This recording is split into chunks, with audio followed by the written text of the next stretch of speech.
Welcome to Comics Bazaar, the channel of comics commentary and arcana. This video features Daredevil number 182, cover dated May 1982. And this issue comes in the wake of the double-sized classic seminal 181, where Bullseye killed Elektra. So we have the aftermath of that, and the cover gives us a good clue as to what the major content of this issue is, as it follows Matt Murdock, aka Daredevil's bereavement, and the depth of his grieving over the death of his old college girlfriend, Elektra. I really like this cover. Again, there's some interesting 80s craft technique used with the color hold in the background and the suggestion of the thick snowflakes falling here in the cemetery. I like the way that there's an implication of the amount of time that Matt has spent with Elektra's headstone here, the snow collecting on the top of the headstone, but also the top of his head and shoulder as well. And one other little detail that I find interesting is you could imagine this cover where Daredevil is wearing his headpiece, but instead Miller's decided to show Matt Murdock's face in order to convey the depth of despair in emotion on his face. It really is an excellent, quiet cover. Penciled by Miller, inked by Klaus Janson. Janson very likely also responsible for the colors too. And we have a caption for "In that sleep of death, what dreams may come," which is a quotation from Shakespeare's Hamlet. Let's open this one up to the splash page, and wow, doesn't that splash page really pop? We've got that close-up on Matt Murdock's face. Just beautiful inking, brush inking by Klaus Janson. Here's the creative team down the bottom. Frank Miller, story and art. Klaus Janson, finished art and colors. What that means is that Miller's providing Janson with breakdowns, pencil breakdowns that Janson's finishing in inks. And we really get a coherent, creative product here by virtue of the fact that Klaus Janson is coloring the comic as well. And a very interesting palette here on the double lit face of Matt Murdock. Also, to round out the creative team, we've Joe Rosen on letters. So Matt Murdock is there thinking she's alive. And we turn the page, and it's interesting the choice that Miller makes in terms of we've got this tight close-up on Matt's face, sweating there, and then the camera just pulls way back, and we have a kind of a view of his bedroom here. And I love the design work on this, where the shadows cast by the Venetian blinds, the slats of those blinds, are a design element in this tall vertical panel. But he pulls the camera way back, and then we just see Matt alone in bed thinking she's alive in much smaller script from Joe Rosen. Really, really effective. And you can see here at the double page spread that we have a mirrored layout. We've got the tall vertical panel here, tall vertical panel here, and 5 individual horizontal panels on the right hand side on this page and on the left on this. Very, very thoughtful layouts throughout this issue, and of course throughout Miller's run on the title. So Matt wakes up, he thinks to himself, no, that's crazy. Elektra's dead. She died in my arms. I felt her last fitful heartbeat, smelled the blood as it filled her lungs. What a macabre detail. Heard her final death rattle. And then he goes back and forth. She's dead. She's alive. I can feel it. I know it. Got to think. Got to remember. Somewhere in the past there's a clue. There's got to be. As he gets up, goes to his closet and pulls out his Daredevil costume. And he thinks about how when they first met, they were just children, loving without pain. I really like that phrasing. And then what follows, without duty, just as we get a close-up on the chest piece of his Daredevil costume. Interesting juxtaposition of thought and image, because it's really out of duty that that Matt Murdock dresses as Daredevil and goes out into the night or whatever other time of day, righting wrongs in his superhero alter ego. And so he continues his thoughts here. I like the way that his eyes are done here. You can really see the pain and distress in his eyes. He thinks to himself, how did it happen, Elektra? What brought us to this? What made you hurt me so? Did I fail you in some way? Or were you possessed by some awful inner demon that made you kill and kill? You studied with the ninja. You became one of them. They taught you all their dark ways of dealing death. And then he thinks too, and this is really interesting for what will follow in subsequent issues, did they teach you ways of forestalling death as well, or faking it? Did they? So he runs out of the top of the, what's it called again, like the sunroof to his apartment, out onto the rooftops, and away he goes into the night. I'm coming for you, Elektra, he thinks. Another great craft technique here in the background of this panel. We've got a color hole just as we did on the cover, but it includes the suggestion of the skyscrapers there of the Hell's Kitchen, West Manhattan background. Really, really great work. And throughout this issue, it's snowing. So this is set in winter, and winter is a cold, dark time, and it mirrors the feeling of Daredevil throughout this issue. Something of the affective fallacy there. And then we have a switch of scene to Rikers Island Penitentiary. We've got Frank Castle in the nip, in the nude there. We've got these guys getting an eyeful of his posterior, but it's Frank Castle is not a guy that you want to irritate or irk in any way. There's some humorous subtext going on in this coming scene. But why are we switching from Daredevil to Frank Castle anyway? Well, it's because it's monthly comics, and because what we're getting in these scenes with the Punisher is a setup for the subsequent issue. So were this Frank Miller's own comic, you could imagine that he wouldn't have these Punisher scenes in here, as they detract from the tight focus on Matt Murdock's deep grief over Elektra's death. But because it's monthly comics, this is what we get. And it's good stuff with the Punisher. This is a good scene coming up here. So we've got these three toughs. These are goons under the orders of some guy called Injun Joe that the Punisher has put in the penitentiary's infirmary. So they're there for revenge. They've got their pipe, their shivs, and this guy says, Injun Joe's flat out in the infirmary because of you. Happy he ain't. And Punisher just says here with this tight close-up on his eyes, he was stupid. What about you?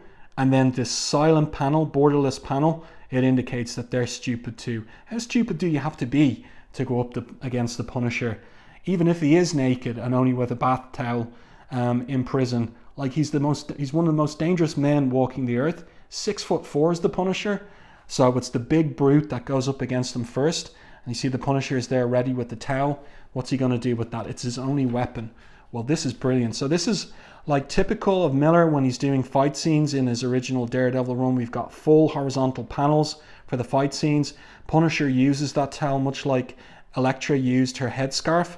Grabs the guy around the neck. And look, you can see that. He breaks his neck with his elbow. Like really smooth movement there. Then we've got an open border panel. That's another one he does when he's doing these horizontal panels. And just look how fluid the fight choreography is. He grabs this guy by the wrist and swings him around. So the guy diving at him with the shiv stabs his own compatriot in the back. That just leaves this guy. And he says, don't matter, still got my blade. He's looking at the Punisher. And then we get a tight close-up of the Punisher just smiling there. And then time passes. Later, says the narrative caption. And we've got this guy here. It's implied he's like a CIA man. 3 men dead in the 4th such incident this week. You've killed a lot of criminals in your time, Punisher. That makes you extremely unpopular with the other convicts. And I like the way that Miller implies this holding cell with the bars, and also there's just an exercise piping in there for the Punisher, which he uses here. And I like the way that the implication of time passing is connected with the Punisher's pull-ups here. So he's down, he's up, he's down, he's up. And then I like the fact when he's holding himself up, he's gotten interested in what the CIA man has to say, where he's been talking about a massive shipment of narcotics or drugs will be unloaded somewhere in Long Island because of certain pressures that have been brought to bear on my agency. And we'll learn later on that those pressures come from the Kingpin. I've been ordered to do nothing about this, and I won't officially in this matter. I'm on my own. But he wants to do something about it, so he's recruiting the Punisher. He says, when I arrange to get you out of here. So the Punisher is holding himself there, and he says, keep talking. Just look at that look on his face. The Punisher is like hyper focused on his war on crime, and in particular he has a great antipathy for the drugs trade because of what happened to his family in Central Park. I love this establishing shot here of the boardroom table in the Kingpin's, no, it's actually not the Kingpin's building, rather it's Glen Industries in Manhattan. So again, we've got a color hole there of the Manhattan skyline, but at an angle, at a top-down tilted angle. And you can just see, I don't know if you can see this, if you're watching this in high definition, that the color hole has slipped a little. So it's slipped to the right and it's going outside the black line art. So that's just a little pity there. I must check out my trade paperback collections to see whether that was corrected in the collected editions. So there's a bit of industrial shenanigans, like corporate shenanigans going on here, where this guy's trying to get Heather Glenn, who's Matt Murdock's girlfriend, in this time period to sign a document.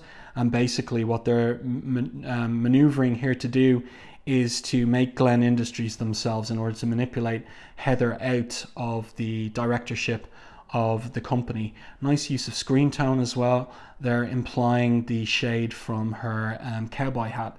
And then the scene switches, and again you can see these layouts. We've got this layout of the tall vertical establishing shot followed by a tier of horizontal type panels, but here we've got bigger ones for this fight scene. A grimy underworld saloon just off South Street. Usually that's being Josie's bar, but this time around it seems it's not. So Daredevil here is beating up these goons. He's looking for information. This particular goon squawks and says, words come down from the top. The Kingpin, his self, I like the phrasing there, he's holding some kind of summit of the Big Six, the top mobsters of the East Coast tonight, midnight. So Matt is going to make his way there, but he's wholly and solely focused on Elektra and his determination to discover and determine whether she is indeed alive.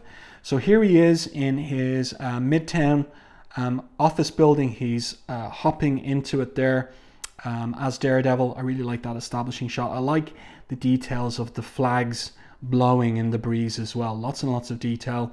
And here he is up top in the new office, and he's talking to Becky Blake there, as secretary, about the coroner's report on Elektra. And so she's given him all the gory details: laceration of the throat, shattered jaw, heart punctured by, well, it was by the sigh that her own sigh that Bullseye used against her. But Matt Murdock is wondering, all we need is an element of doubt, a hint that Elektra may be alive.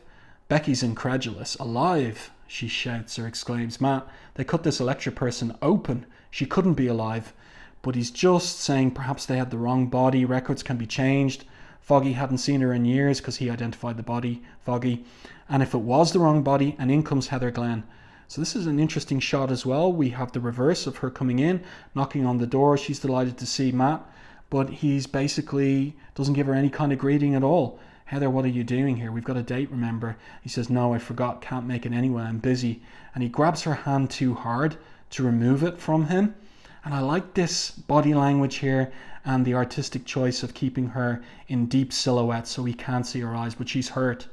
And he's still banging on about Elektra to Becky, about the report, the details, particularly about the lungs he wants. I know for a fact that Elektra's lungs were filled with blood.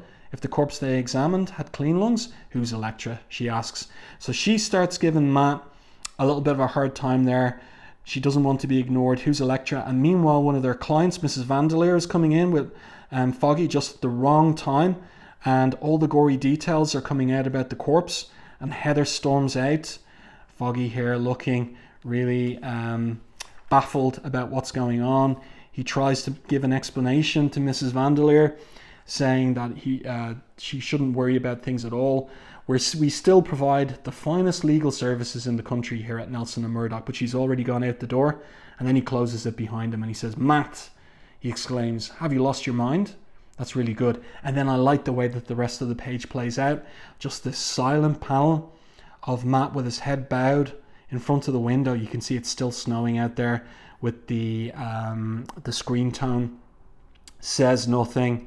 And then in really small lettering here, I don't know. And you can see on his face that he doesn't indeed, and they're worried about him as he walks away. The two of them, the looks on their faces, especially Foggy's eyes here. Really, really great scene. And great layout on this particular page. Now we've got a little bit of more business with the Punisher. The CIA agent has arranged his escape from prison, but we have the comedy duo of Turk and Grotto here as well, who happen to be escaping on the same night. So Turk gets the idea of following the Punisher up the rope ladder to the helicopter, and Grotto decides better not, because every time he goes along with Turk, every time I hook up with you, he says, I wind up getting punched out. I don't like getting punched out. It hurts, so I'm staying. So here's Turk hanging on the end of the rope ladder. Punisher's popping out of the side of the chopper. Hey, Punisher, how you doing? Listen, I figure whoever sprung you got brains and books. Now all you need is vision. Vision I got. What do you say? But Punisher's cutting the rope ladder, and down he goes into, well, what would it be? It would be the Hudson, probably. There you go. And yeah, I like that. That's a funny scene. Miller had a very good sense of humor and worked it into his original Daredevil run. And then another one of those classic fight pages. Just no explanation, nothing. Just meanwhile. And so Daredevil is punching out these random goons in a way that we've become accustomed to seeing. But then it's revealed where he is. He's in the Kingpin's skyscraper office. And the Kingpin here hasn't lifted a muscle. He's still smoking his cigar there at total ease. Finished, he asks with a raised eyebrow. Good. Now that we've dispensed with the formalities, perhaps you should tell me what it is that you want. And Daredevil says, I want Elektra, Kingpin. She served you as your chief assassin, helped you maintain your control over the mobs, and now you're helping her hide from me. And he thinks to himself, his heartbeat, it jumped just then. But is that because he's afraid or simply astonished? He's astonished. I really like this moment in this panel. Daredevil, Kingpin asks, and he pauses, are you ill? It really is a great little moment. I'm fine, says Daredevil. Do you tell the truth before or after I beat you senseless? Ah, now I understand. This is some elaborate joke, is it not? The Daredevil I know would never resort to unprovoked violence simply to test a theory, would he? You know who I can't help thinking of with the dialogue that Miller's given here? It's from the Maltese Falcon, Sidney Greenstreet in that, you know, the big fat man in the Maltese Falcon. Definitely, like, Miller was a fan of those John Huston movies, and definitely I'm getting shades of Sidney Greenstreet just with Kingpin's wit in this particular issue, most particularly. So then we have a great page here and another great moment where Daredevil's gripping his billy club, but then he replaces it into its holder and walks out. No more words. Kingpin just thinking there. You know he's thinking. Love the indication of the cigar smoke as well in the background. And then in come the heads of the East Coast crime syndicates. And they ask, does he know?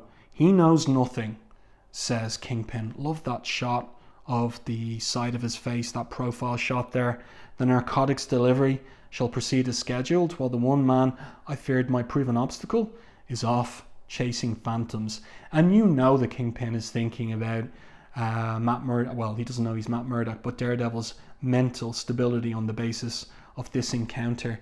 This is another great page here. This very much a page that reminds me of both Wally Wood and Will Eisner. So we've got the phone ringing here, Foggy Nelson's hand reaching out to it, getting caught in the tumbler beside the alarm clock. It's 2 minutes past 4 in the morning. His wife answers and she says it's Judge Coffin.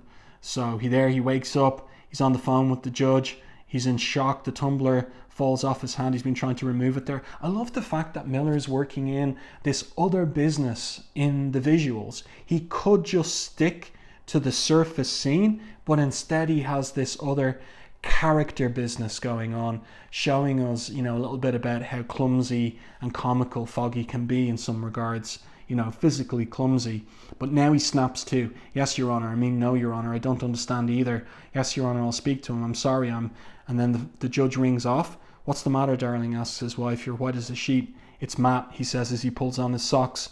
He just got Judge Coffin out of bed and tried to make him sign an exhumation order once Elektra dug up. By the way, I just really like the detail of Foggy's wife there. You know, obviously she's naked in bed, but just a little detail catching the light from the open window there. The rim lighting on the top of her curlers there, on the curve of her shoulder. Really, really nice work. Nice attention to detail. She thinks it's crazy, and Foggy here, that's what scares me. I've got to find him as he pulls on his shirt. Great scene. Really great scene by Miller on that page. Now we pick up with the Punisher again. One of these vertical establishing shots. He's up on a tree branch. There is a truck and a rider guarding the truck, traveling beneath him. He's set a trap.